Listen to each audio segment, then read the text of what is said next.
Good morning to respected judges. Myself Raghav Sharma and I am a student of Government Model Sanskriti Senior Secondary School Kurukshetra. Sir मैंने ये जो model बनाया new era of transportation के ऊपर। मैंने इस model के अंदर अपने इंडिया का ट्रांसपोर्टेशन है उसको बेहतर बनाने की कोशिश करी है। इंडिया में आज इंडिया नंबर 1 में आता है एक्सीडेंट के मामलों में, जिसमें से 70 to 75% एक्सीडेंट है वो ओवर स्पीडिंग की वजह से होते हैं। किसी व्यक्ति की गलती भी नहीं होती है और कोई अगर दूसरा व्यक्ति ओवर स्पीडिंग कर रहा होता है तो सिर्फ उसकी लापरवाही की वजह से किसी और व्यक्ति की भी जान चली जाती है। हर साल इंडिया में 1,65,582 पीपल्स की डेथ होती है सिर्फ ओवर स्पीडिंग की वजह से और 5 लाख लोग इंजर्ड होते हैं। तो उसी को रोकने के लिए, ओवर स्पीडिंग को ख़त्म करने के लिए मैंने एक गाड़ी को इंट्रोड्यूस करा है।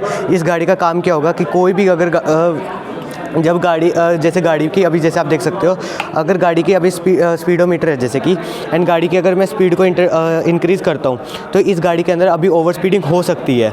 लेकिन इस गाड़ी के अंदर मैंने जैसे अभी आप देख रहे हो स्पीड मतलब इंक्रीज़ करते जा रहे हैं एंड ये 150 को भी क्रॉस कर सकते हैं स्पीड जैसे कि। तो आजकल की यूथ इतने भी ड्राइविंग तो नॉर्मली करती है। तो इस मॉडल के अंदर मैंने क्या करा है कि जैसे ही कोई भी गाड़ी किसी भी एक्सप्रेसवे पे चढ़ने से पहले एक टोल टैक्स पे जाती है तो वो टोल टैक्स पे जैसे ही एंटर करेगी तो वो टोल टैक्स पे ट्रांसमीटर लगा होगा जो कि क्या करेगा, गाड़ी के अंदर एक कोडिंग भर देगा कि वो गाड़ी उस लिमिट से ऊपर नहीं जाएगी। आज हमारे जैसे दिल्ली मुंबई एक्सप्रेसवे वो 120 किलोमीटर उसकी लिमिट है, हमारी जीटी रोड की 90 है।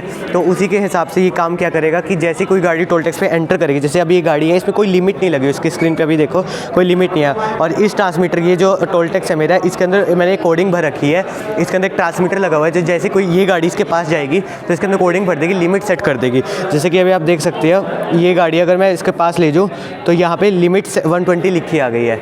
अब लिमिट यहाँ पे मतलब अगर ये एक्सप्रेसवे पे आगे चलेगी तो ये 120 से ऊपर नहीं जाएगी। अगर मैं अब स्पीड बढ़ाने की कोशिश करता हूँ जैसे कि 10, 20 धीरे धीरे स्पीड इंक्रीज़ होती जा रही है और लिमिट 120 की है, तो अभी आप देख सकते हो जैसे कि 100 पे अभी स्पीड चल रही है, अब 120 तक वो पहुँच गई है। अगर कोई व्यक्ति 120 तक गाड़ी की स्पीड को चला रहा है तो उसमें नॉर्मली अलार्म नहीं बजेगा एंड जैसे ही वो अपनी स्पीड को इंक्रीज़ करता है 120 से ऊपर ले जाने की कोशिश करता है तो ओवर स्पीडिंग डिटेक्टेड और अलार्म गाड़ी में बजेगा और स्पीड अपने आप ऑटोमेटिकली डिक्रीज़ हो जाएगी। जैसे पहले 120 पे तो अपने आप 90 पे स्पीड आ गई, अब वो दोबारा जैसे कोशिश करता है 120 से ऊपर जाने की कोशिश करता है तो over speeding detected second time and speed अपने आप 90 पे डिक्रीज़ हो जाएगी।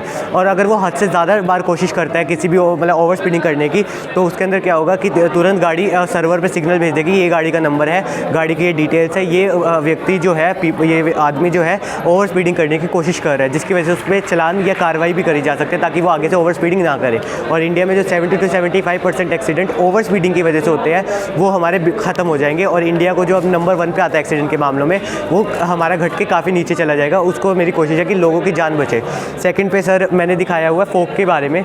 फोक के बारे में आजकल कोई सोचता नहीं है क्योंकि फोक सिर्फ 2 महीने के लिए आते हैं नॉर्थ में, तो लेकिन फोक फिर भी सिर्फ 2 महीने के आने के बाद भी वो कम से कम भी हर साल 14,582 पीपल्स की जो डेथ होती है वो सिर्फ फोक के एक्सीडेंट की वजह से होती है।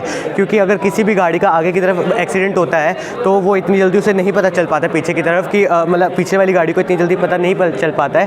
तो जैसे ही वो गाड़ी एंट्री लेती है तो वो इतनी विजिबिलिटी कम होने की वजह से वो डायरेक्ट उसे दिखता नहीं है एंड उसमें आपस में कोलाइड हो जाती है, जिसकी वजह से काफ़ी बड़े बड़े एक्सीडेंट होते हैं। लाइक हमारा जो हमारा जीटी रोड है उस पर 20+ गाड़ियों का एक्सीडेंट होता है पिछले साल में फोग की वजह से। और पंजाब के अंदर तो 100+ गाड़ी आपस में टकराई थी जिसमें काफ़ी लोग इंजर्ड भी होते हैं और हमारा मटेरियल है वो भी वेस्ट हुआ था। तो मैंने इसके अंदर फोग अलर्ट सिस्टम डाला है जो कि क्या करेगा, अगर कोई भी गाड़ी जैसे कि अगर कोई भी गाड़ी का आगे की तरफ एक्सीडेंट होता है तो वहाँ पे आपके पे देख रहे हो पीछे की तरफ लाइट ऑन हो जाती है। जैसे ही ये गाड़ी का एक्सीडेंट हुआ तो पीछे की तरफ लाइट ऑन हुई है और यहाँ बजर बज चुका है जो कि पीछे आने वाली गाड़ी को तुरंत सिग्नल देगा कि आगे की तरफ एक्सीडेंट हुआ है। और ये हर 1 किलोमीटर पे टावर लगे होंगे एंड इन्हीं टावर की कनेक्शन NHAI के रूम के पास भी होंगे, जो कि तुरंत वो टावर का नंबर होगा वो जाएगा कि इस टावर नंबर पर एक्सीडेंट हुआ है ताकि वो जल्द से जल्द वहाँ पर एम्बुलेंस प्रोवाइड करवाई जा सके। क्योंकि according to World Health Organization जो फर्स्ट 1 आवर होता है एक्सीडेंट के वो गोल्डन स्टार माने जाते हैं, क्योंकि उसके अंदर अगर किसी व्यक्ति को हॉस्पिटल पहुंचा दिया गया 1 घंटे के अंदर तो वो उसकी जान बचाई जा सकती है, 90% चांसेस है। और अगर वो 1 आवर से लेट हो जाता है तो 50% चांसेस होता है और उस व्यक्ति की जान भी जा सकती है। थर्ड पे सर मैंने इसके अंदर दिखाया कि हम जो हमारा डिवाइडर होता है उस पर ज़्यादा से ज़्यादा प्लांटेशन ऑफ ट्रीज़ कर सकते हैं। जैसे हम पे अभी डिवाइडर तो है लेकिन हमने उन पर प्लांटेशन ऑफ ट्रीज़ नहीं कर रखा, हमें ज़्यादा से ज़्यादा प्लांटेशन ऑफ ट्रीज़ करनी चाहिए। इससे क्या होता है, अगर कोई भी व्यक्ति हाई बीम पे गाड़ी चलाता है तो अपोजिट लेन में आने वाले व्यक्ति को मतलब वो हाई बीम नहीं दिख पाते, प्लांट उसको रोक लेता है जिसकी वजह से वो डिस्टर्ब नहीं हो पाता है। और जहाँ पे जहाँ पे हाई बीम नहीं है वहाँ पे 28% एक्सीडेंट के चांसेस कम हो जाते हैं। और सर हम डिवाइडर पे सोलर पैनल भी लगा सकते हैं, जैसे आप देख रहे हो अब भी ये लाइट है सन की हेल्प से इलेक्ट्रिसिटी को प्रोड्यूस कर रही है, तो ये सन की हेल्प से इलेक्ट्रिसिटी को प्रोड्यूस करेगी और इनको हम रात में स्टोर करके हमारे स्ट्रीट लाइट्स में भी ले सकते हैं। फोर्थ पे मैंने ये दिखाया है कि जो हमारा हाईवे होता है उस पर गाड़ियाँ बहुत तेज़ी से चलती है, तो उसी में हम टरबाइन भी लगा सकते हैं जो कि एयर फोर्स की हेल्प से रोटेट करेगा एंड इलेक्ट्रिसिटी को प्रोड्यूस करेगा। जैसे अभी ये रोटेट कर रहा है और इलेक्ट्रिसिटी ग्लो कर रही है, तो इस तरीके से भी इसी इलेक्ट्रिसिटी को हम सेव करके हम इसमें अपना ले भी सकते हैं। फोर्थ पे सर बस ये दिखाया कि लास्ट एंड लीस्ट जो है मेरा ये कि आज हम ह्यूमंस जो है अपनी डेवलपमेंट के लिए ट्रांसपोर्टेशन को बहुत तेज़ी से इंक्रीज़ कर रहे हैं, पर हम ये नहीं देख रहे कि उसका कितना हार्मफुल इफेक्ट हमारे इन्वायरमेंट पे पड़ रहा है। आज हम व्हीकल जो यूज़ करते हैं वो पेट्रोल डीजल से चलते हैं, जो कि एक non renewable source of energy है, जो कि कभी ना कभी ख़त्म होगा ही होगा। एंड साथ के साथ जब वो बर्न होता है वो हमारे इन्वायरमेंट में पोल्यूशन भी बहुत ज़्यादा क्रिएट करता है। तो उसी को रोकने के लिए हमारे खुद के ही brand like Tata motors, Mahindra motors ने इलेक्ट्रिक गाड़ी को इंट्रोड्यूस किया। लेकिन आज भी अगर कोई भी व्यक्ति गाड़ी लेने जाता है तो 70 to 80% चांसेस है वो आज भी पेट्रोल और डीजल को ही प्रेफरेंस देगा।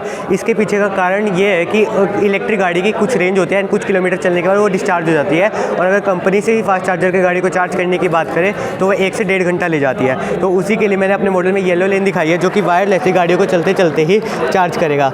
जैसे कि अभी कोई भी ये इलेक्ट्रिक गाड़ी है एंड ये येलो लेन है, अगर ये गाड़ी इलेक्ट्रिक गाड़ी इस लेन के ऊपर चलेगी तो ये चलते चलते ही वायरलेसली चार्ज, अब ये गाड़ी चलते चलते ही वायरलेसली चार्ज होती रहेगी।